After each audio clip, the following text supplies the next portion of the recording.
Hey You Down There by Harold Rolseth. Calvin Spender drained his coffee cup and wiped his mouth with the back of his hand. He belched loudly and then proceeded to fill a corncob pipe with coarsely shredded tobacco.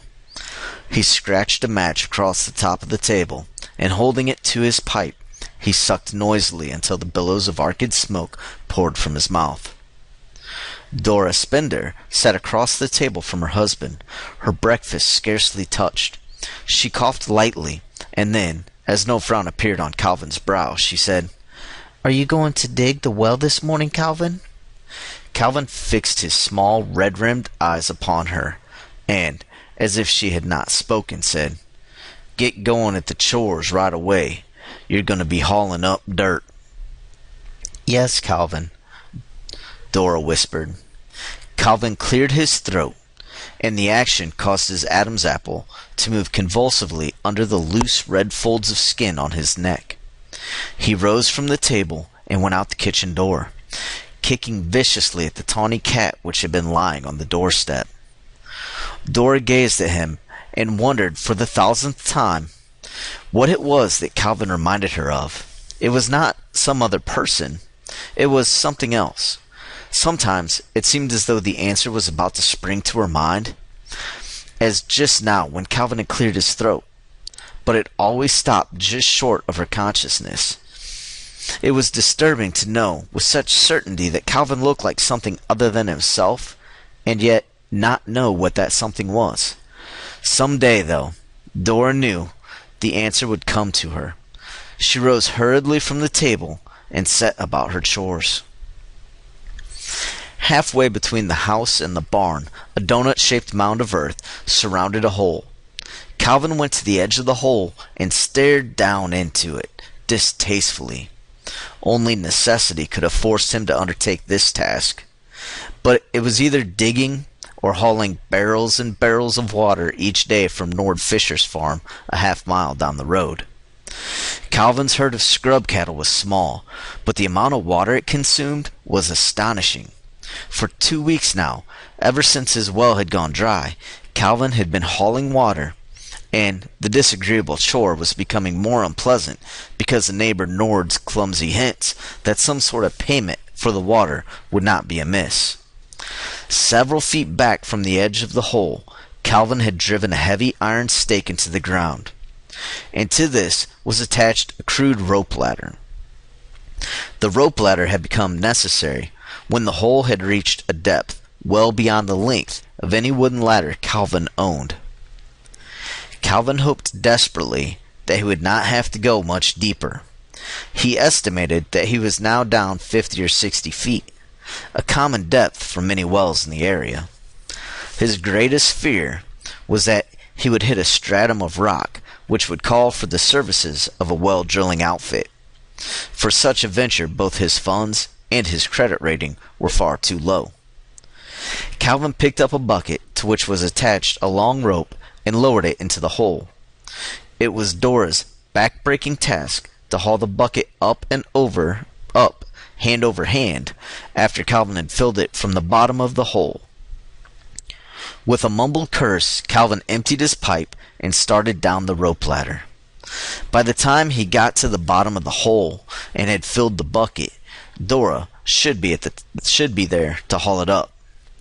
If she weren't, she would hear about it.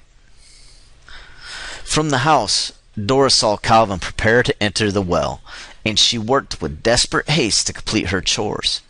She reached the hole just as a muffled shout from below indicated that the bucket was full. Summoning all her strength, Dora hauled the bucket up. She emptied it and then lowered it into the hole again. While she waited for the second bucket load, she examined the contents of the first. She was disappointed to find it had only the normal moistness of underground earth. No water seeped from it. In her own fashion, Dora was deeply religious, and at each 10th bucket she pulled up, she murmured an urgent prayer that it would contain more water than earth. She had settled at praying at every 10th bucket, because she did not believe it in good taste to pester God with every bucket. Also, she varied the wording of each prayer. feeling that God must become bored with the same petition repeated over and over. On this particular morning, as she lowered the bucket for its 10th loading, she prayed, "Please, God, let something happen this time. Let something really and truly happen so I won't have to pull or haul up any more dirt." Something happened almost immediately. As the rope slacked in her hands, indicating that the bucket had reached the bottom, a scream of sheer terror came up from the hole, and the rope ladder jerked violently. Whimpering sounds of mortal fear suddenly sounded faintly, and the ladder grew taut with the heavy strain. Dora fell to her knees and peered down into the darkness. "Calvin," she called, "are you all right? What is it?" Then, with startling suddenness, Calvin appeared, literally shooting out of the hole. At first, Dora was not sure it was Calvin. The peeled redness of his face was gone. Now it was a yellowish green. He was trembling violently and had trouble breathing. It must be a heart attack, Dora thought, and tried mightily to suppress the surge of joy that swept over her. Calvin lay upon the ground, panting. Finally, he gained control of himself. Under ordinary circumstances, Calvin did not converse with Dora, but now he seemed eager to talk. "You know what happened down there?" he said with a shaky voice. "You know what happened? The complete bottom dropped right out of that hole. All of a sudden it went, and there I was, standing on nothing but air. If I hadn't grabbed a hold of that last rung of the ladder, why, that hole must be 1,000 feet, weighed 1,000 feet deep. The bottom dropped out of it." Calvin babbled on, and Dora did not listen. She was filled with awe at the remarkable way in which her prayer had been answered. If the hole had no more bottom, there would be no more dirt to haul up. When Calvin had regained his strength, he crept to the edge of the hole and peered down. "What are you going to do, Calvin?" Dora asked timidly. "Do? I'm going to find out how far down that hole goes. Get the flashlight from the kitchen." Dora hurried off. When she returned, Calvin had a large ball of binder twine. He had gotten it from the tool shed. He tied the flashlight securely to the end of the line, switched it on, and lowered it into the hole. He paid out the line for about 100 feet and then stopped. The light was only a feeble glimmer down below and revealed nothing. Calvin lowered the light another 100 feet, and this time it was only a twinkling speck as it swung at the end of the line. Calvin released another long length of twine, and another, and another, and now the light was no longer visible, and the large ball of twine had shrunk to a small tangle. "Almost a full 1,000 feet," he whispered in awe. "And no bottom yet? Might as well pull it up." But the line did not come up. With Calvin's pull, it stretched and grew taut, but it did not yield to his tugging. "Must be caught on something," Calvin muttered and gave the line a sharp jerk. In response, there was a downward jerk that almost tore the line from his hands. "Hey!" yelled Calvin. "The line, it jerked." "But Calvin," Dora protested. "Don't Calvin me. I tell you, there's something on the end of this line." He gave another tug, and again the line was almost pulled from his hands. He tied the line to a stake and sat down to ponder the matter. "It don't make sense," he said, more to himself than to Dora. "What could be down underground a good 1,000 feet?" Tentatively, he reached over and pulled lightly on the line. This time there was no response, and rapidly he began hauling it up. When the end of the line came into view, there was no flashlight attached to it. Instead, there was a small white pouch of a leather-like substance. Calvin opened the pouch with trembling fingers and shook into his palm a bar of yellow metal and a folded piece of parchment. The bar of metal was not large, but seemed heavy for its size. Calvin got out his jackknife and scratched the point of the blade across the metal. The knife blade bit into it easily. "Gold," said Calvin, his voice shaky. "Must be a whole pound of it. And just for a measly flashlight? They must be crazy down there." He thrust the gold bar into his pocket and opened the small piece of parchment. One side was closely covered with fine script. Calvin turned it this way and that, and then tossed it to the ground. "Foreigners," he said. "No wonder they ain't got any sense. But it's plain they need flashlights." "But Calvin," said Dora, "how could they get down there? There ain't any mines in this part of the country." "Ain't you ever heard of them secret government projects?" asked Calvin scornfully. "This must be one of them.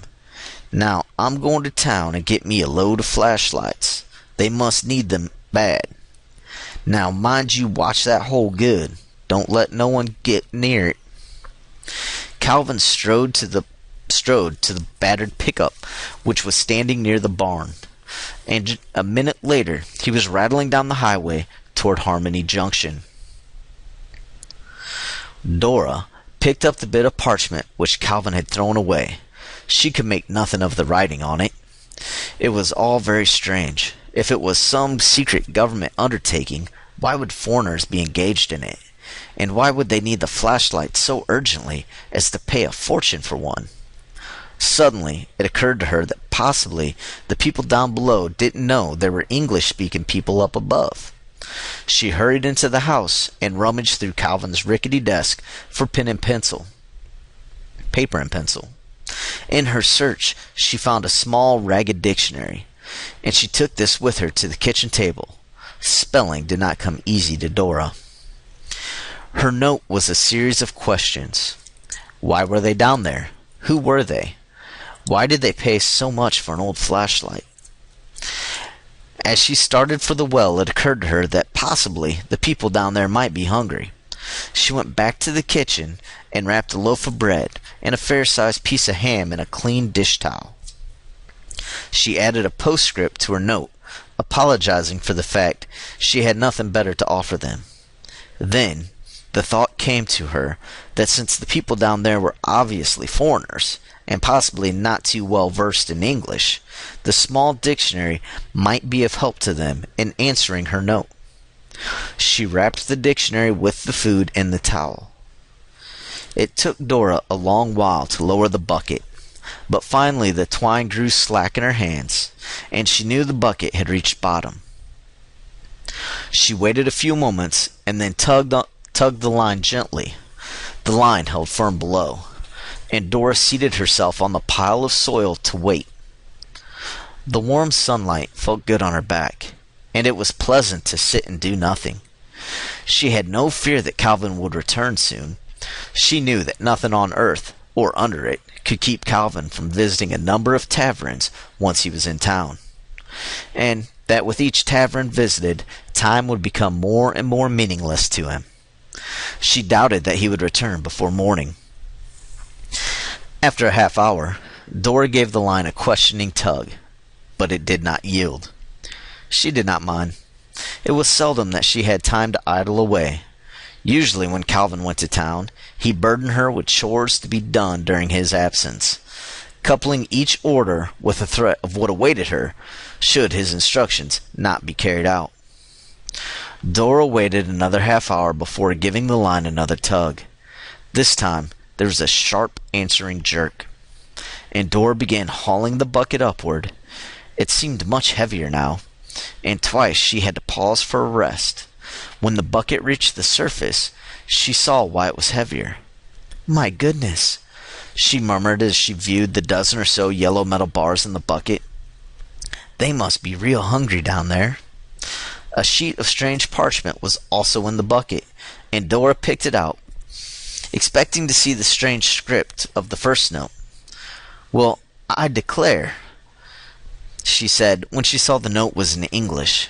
It was the same print as the dictionary, and each letter had been made with meticulous care. She read the note slowly, shaping each word with her lips as she read it. "Your language is barbaric, but the crude code book you sent down made it easy for our scholars to decipher it. we too wonder about you. How have you overcome the problem of living in the deadly light? Our legends tell of a race living on the surface, but intelligent reasoning has forced us to ridicule these old tales until now. We would still doubt that you are surface dwellers, except for the fact that our instruments show without question that the opening above us leads to the deadly light. The clumsy death ray which you sent us indicates that your scientific development is very low.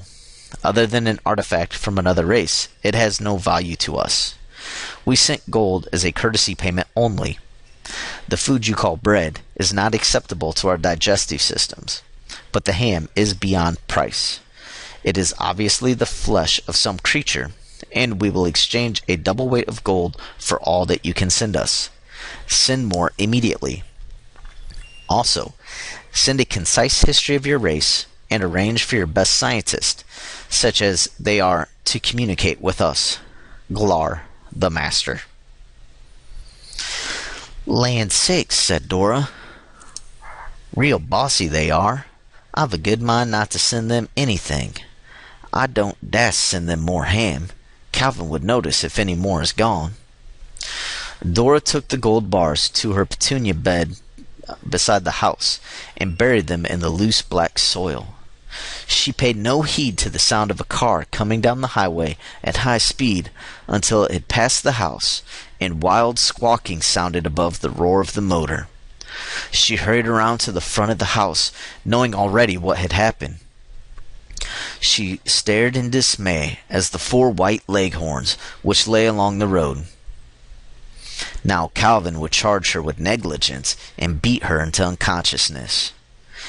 Fear sharpened her wits. Perhaps, if she could dispose of the bodies, Calvin would think foxes had gotten them. Hastily, she gathered up the dead chickens and feathers which lay scattered about. When she was finished, there was no evidence of the disaster.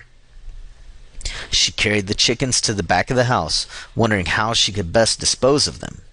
Suddenly, as she glanced toward the hole, the answer came to her. An hour later, the 4 chickens were dressed and neatly cut up. Ignoring the other instructions in the note, she sent the bulky parcel of chicken down into the hole. She sat down again to enjoy the luxury of doing nothing. When an hour later, she picked the line. There was an immediate response from below. The bucket was exceedingly heavy this time, and she was fearful that the line might break. She was dizzy with fatigue when she finally hauled the bucket over to the edge of the hole. This time, there were several dozen bars of gold, and a brief note in the same precise lettering as before. Our scientists are of the opinion that the flesh you sent down is that of a creature you call chicken. This is supreme food. Never have we eaten anything so delicious. To show our appreciation, we are sending a bonus payment. Your code book indicates that there is a larger creature similar to chicken called turkey. Send us turkey immediately. I repeat, send us turkey immediately. Signed, Glar the Master. Land sakes, gasped Dora. They must have eaten that chicken raw. Now, where in tarnation would I get a turkey? She buried the gold bars in another part of her petunia bed. Calvin returned about 10 o'clock the next morning. His eyes were bloodshot, and his face was a mottled red. The loose skin on his neck hung lower than usual, and more than ever, he reminded Dora of something which eluded her. Calvin stepped down from the pickup, and Dora cringed, but he seemed too tired and preoccupied to bother with her. He surveyed the hole gloomily, then got back in the truck and backed it to the edge of the mound of earth. On the back of the truck was a winch with a large drum of steel cable. "Fix me something to eat," he ordered Dora. Dora hurried into the house and began preparing ham and eggs. Each moment she expected Calvin to come in and demand to know, with a few blows, what was holding up his meal. But Calvin seemed very busy in the vicinity of the hole. When Dora went out to call him to eat, she found he had done a surprising amount of work. He had attached an oil drum to the steel cable. This hung over a heavy steel rod, which rested across the hole. Stakes driven into the ground on each side of the hole held the rod in place.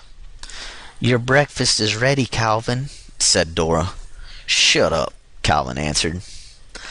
The winch was driven by an electric motor, and Calvin ran a cable from the motor to an electric outlet on the yard light post. From the cab, he took a number of boxes and placed them in the oil drum. "A whole 100 of 'em," he chuckled, more to himself than to Dora. 59 cents apiece. Peanuts. 1 bar of gold will buy thousands. Calvin threw the switch which controlled the winch, and, with sickening force, Dora suddenly realized the terrible thing that would soon happen.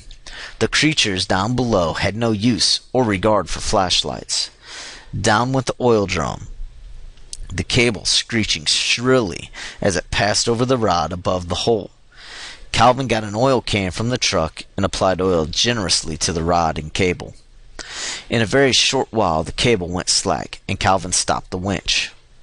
"I'll give them an hour to load up the gold," he said, and went to the kitchen for his delayed breakfast. Dora was practically in a state of shock.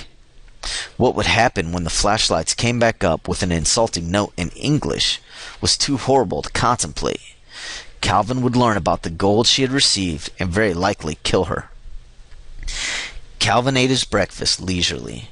Dora busied herself with household tasks, trying with all her might to cast out of her mind the terrible thing which was soon to happen. Finally, Calvin glanced at the wall clock, yawned wildly, and tapped out his pipe. Ignoring Dora, he went out to the hole. In spite of his terrible fear, Dora could not resist following him. It was as if some power outside herself forced her to go. The winch was already reeling in the cable when she got to the hole. It seemed only seconds before the oil drum was up. The grin on Calvin's face was broad as he reached out over the hole and dragged the oil drum to the edge. A look of utter disbelief relieved the grin as he looked into the drum. His Adam's apple seemed to vibrate. The once again part of Dora's mind tried to recall what it was that Calvin reminded her of. Calvin was making flat, bawling sounds like a lost calf. He hauled the drum out of the hole and dumped its contents on the ground. The flashlights, many of them dented with the lenses broken, made a sizable pile. With a tremendous kick, Calvin sent flashlights flying in all directions. One, with a note attached, landed at Dora's feet. Either Calvin was so blinded by rage that he didn't see it, or he assumed it was written in the same unreadable script as the first note. "You down there," he screamed into the hole. "You filthy swine, I'll fix you. I'll make you sorry you ever double-crossed me. Ow, ow." He dashed for the house, and Dora hastily snatched up the note. "You're even more stupid than we thought," she read. "You are even more stupid than we thought," she read. "Your clumsy death rays are useless. We informed you of this. We want turkey. Send us turkey immediately. Glar, the master." She crumbled the note swiftly as Calvin came from the house with his double-barreled shotgun. For a moment, Dora thought he knew everything and was about to kill her. "Please, Calvin," she said. "Shut up," Calvin said. "You saw me work the winch. Can you do it?" "Why, yes, but what—" "Listen, you stupid cow. I'm going down there and fix those dirty foreigners. You send me down and bring me up." He seized Dora by the shoulder. "And if you mess things, I'll fix you too. I'll really and truly fix you." Dora nodded dumbly. Calvin put his gun in the oil drum and pushed it to the center of the hole. Then, hanging on the cable, he carefully lowered himself into the drum. "Give me just 1 hour to run these dirty rats down, then bring me back up," he said. Dora threw the switch, and the oil drum went down. When the cable slacked, she stopped the winch. She spent much of the hour praying that Calvin would not find people down below and become a murderer. Exactly an hour later, Dora started the oil drum upward. The motor labored mightily, as though under tremendous strain, and the cable seemed stretched almost to the breaking point. Dora gasped when the oil drum came into view. Calvin was not in it. She shut off the motor and hastened to the drum, half expecting to find Calvin crouching down inside. But Calvin was not there. Instead, there were scores of gold bars, on top of them a sheet of familiar white parchment. "Land sakes," Dora said. As she took in a full view of the drum's contents, she had no idea of the value of the treasure upon which she gazed. She only knew it must be immense. Carefully, she reached down, picked up the note, which she read in her slow, precise manner. "Not even the exquisite flavor of chicken compares to the incomparable goodness of the live turkey you sent down to us. We must confess that our concept of turkey was quite different, but this is of no consequence. So delectable was the turkey that we are again sending you a bonus payment. We implore you, send us more turkey immediately. Glar the Master." Dora read the note a second time to make sure she understood it fully. "Well, I declare," she said in considerable wonder. "I declare."